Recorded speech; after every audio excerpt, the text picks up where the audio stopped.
I was watching some horror films for Halloween the past few weeks when I watched Evil Dead 2 for the first time. We went off lists of horror films everybody must see, and I popped it in and wasn't disappointed. I knew that the Evil Dead series is known for being horror comedies, so it was interesting to me when I was watching the film that I wasn't really scared at all throughout the entire film, but I was thoroughly entertained. It may be in my top films I've ever watched, and it got me wondering as to why elements of horror are so easily identifiable and yet can be applied in so many different ways. With Evil Dead 2, on the outside you see identifiable aspects that you would label as horror. Spooky cabin in the woods, evil demonic possession, gore and body horror, slow tense periods with a build-up and scare, and yet, watching the film I wasn't primarily scared. I was laughing. Horror represents dread, anxiety and negative emotions, while comedy generally represents joyous, quirky and positive emotions. But essentially, they are built through the same means, a build-up of tension and a release. A joke needs a setup and a punchline with good timing, or else it will fall flat. Equally, a good scare needs moments of built-up tension where your mind is racing as to what will come next, before the final scream or the scare finally spooks you and gives you that release of tension. Bruce Campbell has such an elastic face and erratic acting, and Sam Raimi's fantastic camera work lead Evil Dead 2 to being a better movie for having both horror and comedy elements. This led me to think about a game that I love that applies many of the ideas here, and that would be Luigi's Mansion.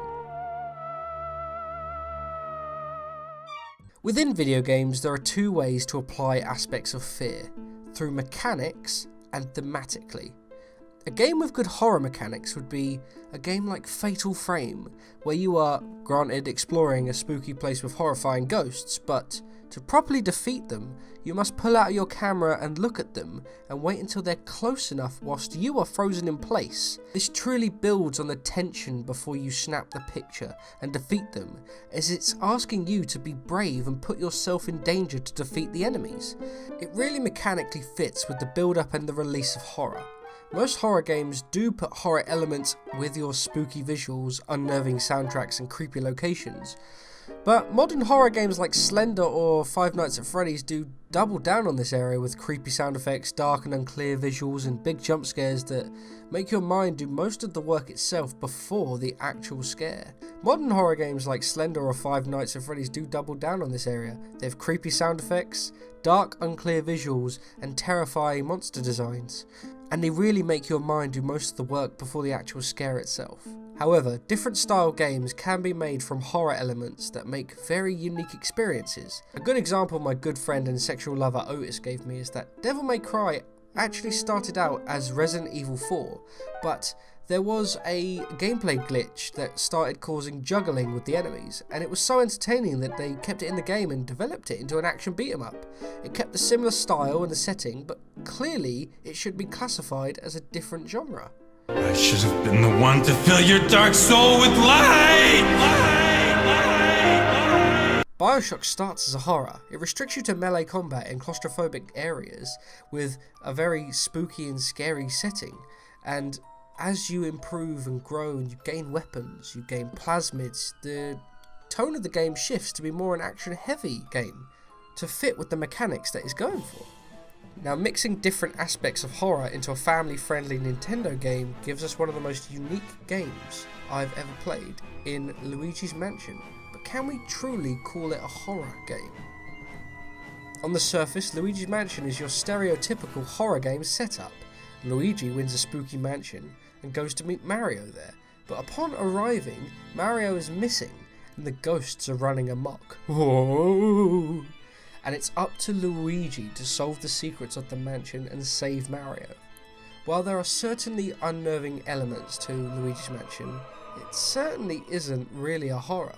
Scary things happen in the game, but in such sweet and cartoonish style that it truly isn't that frightening. I would compare it to the Goosebumps books in that it is a child's introduction to horror. Luigi's Mansion has gameplay mechanics in the ghost combat and also the thematic elements with the setting and the BAFTA award-winning sound design. And yet, it isn't truly scary. The gameplay is fantastic, really thematically working with the underlying horror aspect of the game. Most areas follow the pattern of entering a darkened, haunted area, exploring the room or area's puzzle, being frightened by a ghost after a slow build-up, a quick, manic bit of combat, relief after defeating the enemy, but still unease. The combat involves you waiting for a ghost to appear, usually from behind, scaring poor Luigi with a cute little animation. And then you must flash your flashlight at them from a close distance to stun the enemy, revealing their heart so that you can capture them and engage in a rodeo. Now this rodeo is key because you're being pulled around by a ghost as you constantly tug to drain their HP and capture them. Since you have to get close to the enemy within a dangerous range of them attacking you to actually capture them, this tests the player's own nerves, invites the player to be brave, and the tug of war shows how unprepared and weak Luigi is when he's just barely holding on as the ghost is desperately trying to escape.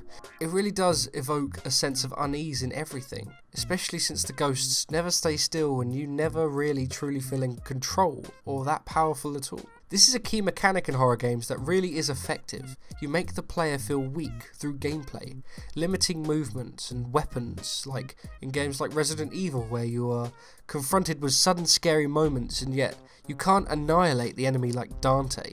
Instead, panicking leads to you losing. You must calm down and face your fears and be brave and make sure that you aim correctly, otherwise you'll be eaten. So this lack of control is fitting with Luigi's cowardly nature, and with the tasks that he actually needs to overcome.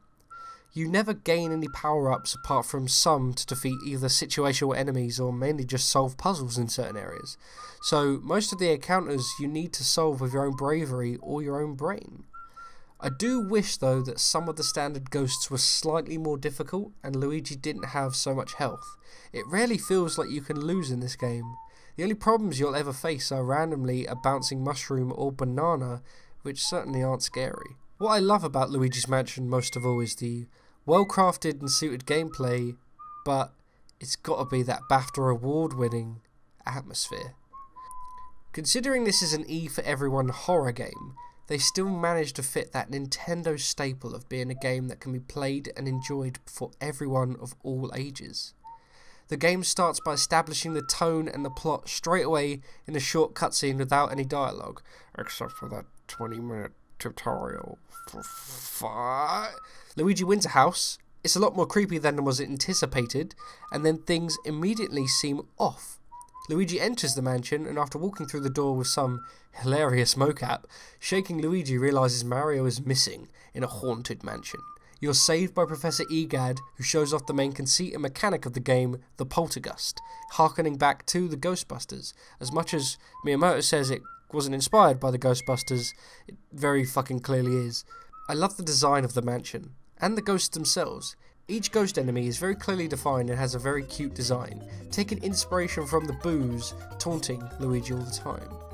The best enemies are the strangler enemies, for most of which are invisible except in mirrors or film screen, which leads to certainly frightening encounters. The mansion itself is designed like a doll's house, originally thinking about traditional Japanese manners with sliding doors and a cave underneath. The team then, sticking with the ghost theme, thought it'd be better to be like a Western mansion with a doll's house approach. This is evident in the camera being completely fixed, showing the whole room most of the time, where exiting or entering a door will phase out or phase in the walls as if you're looking at an actual doll's house. This is a stark contrast with standard horror games, with constrictive cameras and slow movements reinforcing claustrophobia, or fixed unsettling camera angles to fill the player with unease or restrict the player into specific events pre-planned by the game designers. Luigi's Mansion's camera is clearly more focused on showing the whole room and the puzzle to the player for ease of play, along with emphasis on puzzle solving. In most horror settings there's an abundance of darkness. This leads to void space where anything could be hiding in the shadows. Luigi's Mansion's colour palette is far different from your standard horror game. Instead of colour-drained, horrifying monsters that aren't very colourful and they're dark and hide in the shadows, you've got very bright, exuberant, colourful ghosts with very detailed and standout designs that pop, so that you can see them at all times, and it's very clearly telegraphed, which works with the camera angles. While the rooms are darkened, they certainly use the colour tones of shadows and cold colours. They are certainly far more bright and show every nook and cranny, even in the most dark situation, purely for the player's benefit. This game gets so much right in terms of the ghost capturing puzzles of the portrait ghosts. The mechanics are mixed up in so many interesting ways to capture each of these ghosts. I love how the whole mansion is laid out, and the fact that after the third main boss, the whole mansion goes dark again, so that you can be attacked at all points in the mansion until you venture into the basement and flip the breaker switch, as you should know the layout of the mansion by now. It is designed excellently, with small shortcuts, but keeping the general structure of an actual mansion where every room seems to have a purpose. It fits very well and feels like it's a real lived-in mansion. Now, I said this game won a BAFTA, I wasn't joking. This game seriously won a BAFTA for sound design, which I think could be the most genius thing about this game. The music that has that Nintendo quality of being simple but having a very strong and hummable melody. It fits with the ominous vibe of the game while not in itself being too complex and relying on a lot of creepy sounds.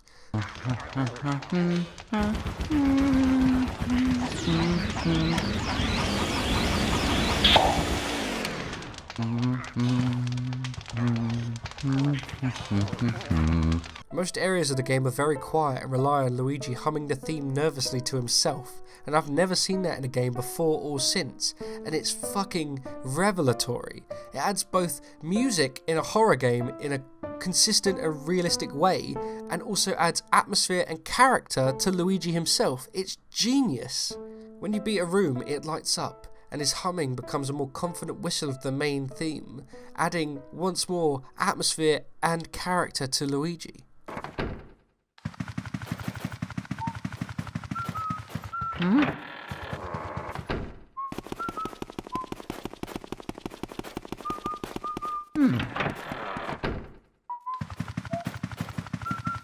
I said before about the build-up and the release of tension, which seems to be a through line of this game. You can see that with the sound design. The game will start with gothic orchestral version of the main theme whilst Luigi hums nervously in a haunted area. The ghosts cackle loudly and Luigi gives up a comical yell to signify the battle. When you start sucking up the ghost, the music seems to move with the beat of how quickly you're lowering the ghost's HP in a frantic battle. Finally giving off a triumphant jingle where the room lights up.